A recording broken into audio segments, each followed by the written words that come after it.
സാധാരണഗതിയിൽ മാസപ്പിറവി എല്ലാവർക്കും ദൃശ്യമാകലില്ല. എവിടെങ്കിലും ഒരു സ്ഥലത്തോ ഒന്നോ രണ്ടോ സ്ഥലത്തോ കാണും. അത് വെച്ചുകൊണ്ട് കാളിമാർ നോക്കിയിട്ട് വിധിക്കും. അങ്ങനെയൊക്കെ ചെയ്യാറുള്ളത്. എന്നാൽ ഈ പ്രാവശ്യത്തെ റമളാന്റെ മാസപ്പിറവി ഏറെക്കുറെ എല്ലാ നാടുകളിലും ഒരുപാട് ജനങ്ങളും കണ്ടിട്ടുണ്ട്. അപ്പം ജനങ്ങളുടെ ഇടയിൽ സംസാരം, ഒരു നോമ്പ് പൊയ്ക്കണ്, ഇത് രണ്ടിൻ്റെ മാസപ്പിറവിയാണ് എന്നുള്ളത്. അപ്പൊ പിന്നെ ഇനി എന്താ ചെയ്യുക എന്നുള്ളത്. മാസം നമ്മൾ ഉറപ്പിക്കാനുള്ള മാനദണ്ഡം എന്താ? ഈ ചന്ദ്രക്കലയുടെ തടി നോക്കിയിട്ടാണോ നമ്മൾ ഉറപ്പിക്കൽ? അങ്ങനെയാണെന്നുണ്ടെങ്കിൽ ഷാബാൻ 30 പൂർത്തിയാക്കിയ പിന്നെ ആരാ മാസം നോക്കല്? മാസം കാണുന്നുണ്ടോ നോക്കിക്കല?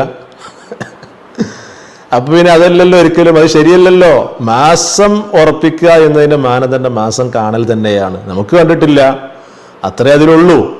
മഹാനായ ഇമാം ഗസാലി റളിയല്ലാഹു അൻഹു അവിടുത്തെ വജീസ് എന്ന് പറയുന്ന കിതാബിൽ വ്യക്തമായിക്കൊണ്ട് മാസം ഉറപ്പിക്കുന്നതിന്റെ മാനദണ്ഡം പറയുന്നിടത്ത് അത് കാണാ എന്നല്ലേ പറഞ്ഞു. റസൂലുള്ളാഹി സ്വല്ലല്ലാഹു അലൈഹി വസല്ലം ഹദീസും അങ്ങനെ തന്നെ സൂമുലി റുഅ്യതു അഫ്തറുൽ റുഅ്യതുക്കും എന്നൊക്കെയല്ലേ ആദിസൊക്കെ വെച്ച് തന്നെ കർമ്മശാസ്ത്ര പണ്ഡിതന്മാർ പറയുക.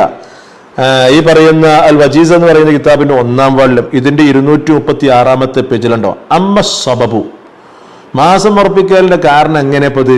ഫറുഇയത്തുൽ ഹിലാൽ, മാസം കാണുക എന്നതാണ്. കാണണം, മനസ്സിലായില്ലേ?